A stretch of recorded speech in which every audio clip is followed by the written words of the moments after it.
Army का एक बहुत बड़ा ऑफिसर होता है।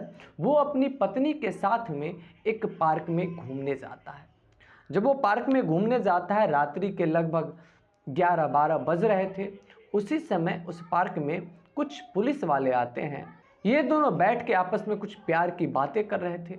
वहाँ पर जो पुलिस वाले पहुँचते हैं, उनको इस बात से आपत्ति हो जाती है और वो इन दोनों को परेशान करना शुरू कर देते हैं। जब पुलिस वाले इन दोनों को परेशान करना शुरू करते हैं तो वो जो आर्मी का ऑफिसर होता है, वो चाहता तो अपना पहचान बता सकता था, लेकिन वो सोचता है कि छोड़ो, कोई बात नहीं, पहचान बताने की क्या ज़रूरत है। वो पुलिस वाले से कहता है कि देखिए, मैं कुछ भी यहाँ गलत नहीं कर रहा हूँ, पार्क बैठने की जगह है, मैं आके यहाँ बैठा हुआ ही तो हूँ। पुलिस वाले को बुरा लगता है कि कैसे कोई एक जनरल आदमी हमसे जवान लड़ा सकता है, और वो क्या करता है कि दोनों पति पत्नी को पकड़ के और थाने ले जाते हैं। थाना में जब इन दोनों को ले जाया जाता है, तब उस आर्मी ऑफिसर को लगता है कि अब कुछ ज़्यादा हो गया है, अब सच्चाई बता देनी चाहिए। तो वो जो आर्मी का ऑफिसर होता है, वो बताता है कि देखो, मैं आर्मी का ऑफिसर हूँ, मैं भी मेजर हूँ, और तुम मेरे साथ इस तरीके का बर्ताव नहीं कर सकते। जितने भी पुलिसकर्मी होते हैं, उन सभी को ये बात मजाक लगती है, और उन लोगों को लगता है कि ये हमें डराने के लिए, हमारे ऊपर थोड़ा सा दबाव बनाने के लिए ऐसा बोल रहा है। ये बात सुन के वो जो पुलिस वाले होते हैं, ये जो आर्मी का ऑफिसर होता है, इसकी पिटाई शुरू कर देते हैं। इसकी पिटाई शुरू करते हैं तो इसकी जो पत्नी होती है वो चिल्लाना शुरू करती है। तो ये लोग एक औरत को भी नहीं छोड़ते और उसकी भी पिटाई शुरू कर देते हैं।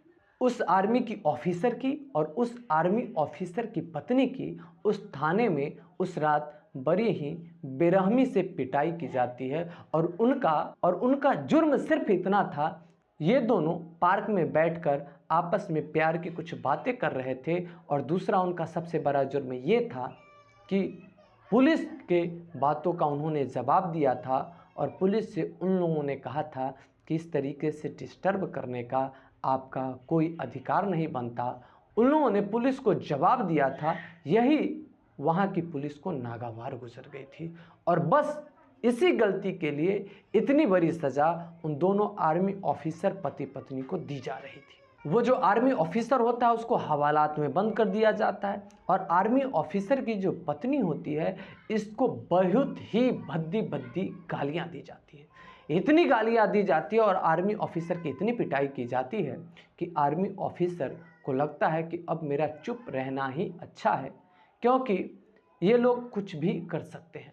वो चुप हो जाता है और अपनी पत्नी से भी चुप रहने को कहता है।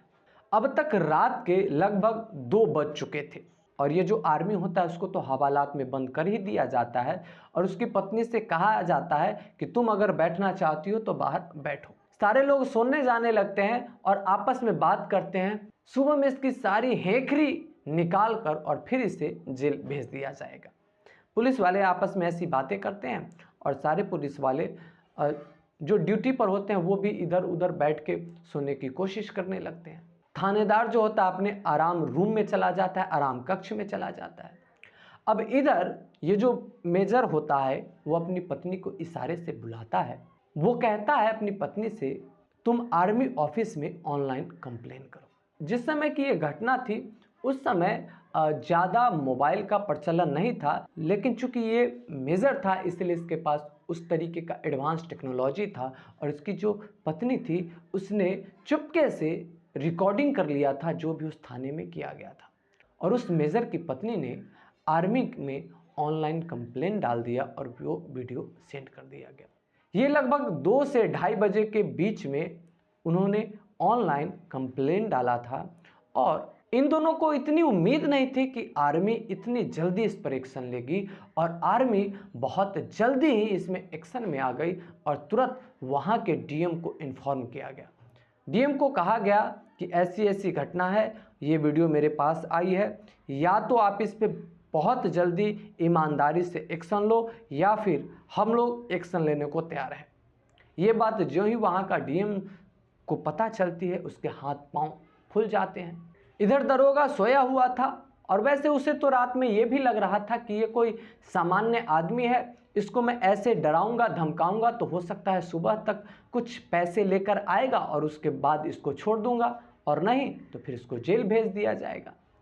लेकिन उसे ये उम्मीद नहीं थी कि सुबह में क्या होने वाला है। जब वो सोया हुआ ही होता है कि उस दरोगा के पास एक कांस्टेबल जाता है और उसको जगाते हुए कहता है, सर सर जगिए, बहुत जुल्म हो गया।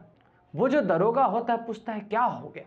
तो वो कांस्टेबल कहता है कि वो जो रात में अपने आप को आर्मी ऑफिसर कहता था, वास्तव में वो आर्मी ऑफिसर ही निकला और डीएम साहब थाने के बाहर खड़े हैं।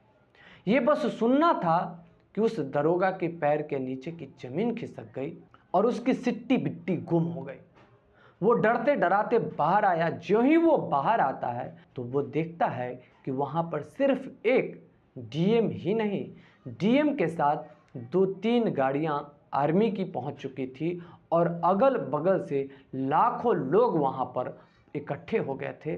और ज्यों ही सारे लोगों ने दरोगा को देखा, हल्ला करने लगे कि इसे मुझे सौंप दो, इस दरोगा को मैं देख लूँगा। सारे लोग ये कहने लगे कि इसने बहुत सारे लोगों के साथ अत्याचार किया है, आज हम लोग मिलकर इसका काम ही तमाम कर देते हैं। दरोगा ऐसा डर जाता है कि उसकी हालत खराब हो जाती है। दरोगा को उतनी भीड़ से बचाना बहुत मुश्किल था। जितनी पुलिस फोर्स थी वो किसी भी तरीके से उस दरोगा को नहीं बचा पाती। इतनी भीड़ थी और इतना वो जो भीड़ थी उग्र हो चुकी थी। डीएम होता है उसे तत्काल निलंबित करता है और निलंबित ही नहीं करता, उसे बर्खास्त कर देता है। हमेशा के लिए उसे सेवा से मुक्त कर दिया जाता है उस दरोगा को। और वहाँ पे जितने भी पुलिसकर्मी जो उस आर्मी ऑफिसर के साथ बदसलूकी किए थे उसे हमेशा के लिए नौकरी से बाहर कर दिया जाता है और उनके ऊपर केस चलाया जाता है। लेकिन सबसे बड़ी समस्या थी कि इतने लाखों लोगों के बीच में उस दरोगा को कैसे बचाया जाए।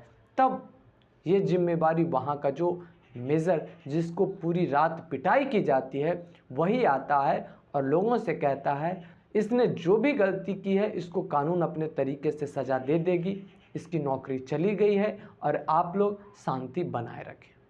दोस्तों ये जो घटना थी इससे तो ये सिद्ध हो जाता है कि अगर आर्मी अपने पर आ जाए तो किसी को भी अपने सामने झुका सकती है। क्योंकि दोस्तों ये जो आर्मी है, यही आर्मी जब अपने रंगत में आती है तो सामने चाहे कोई भी देश खड़ा हो, चाहे उसके पास कोई भी एडवांस टेक्नोलॉजी हो, फिर भी ये आर्मी उससे लोहा लेते हैं, उसको पराजित करते हैं और अपने देश का आन बान शान सबको ऊंचा रखते हैं, चाहे इसके बदले में उन्हें अपने जान ही देना क्यों ना पड़े। दोस्तों आपको मेरी वीडियो ये कैसी लगी आप हमें कमेंट करके ज़रूर बताइएगा। आपने मेरी वीडियो को अंत तक देखा इसके लिए आपका शुक्रिया।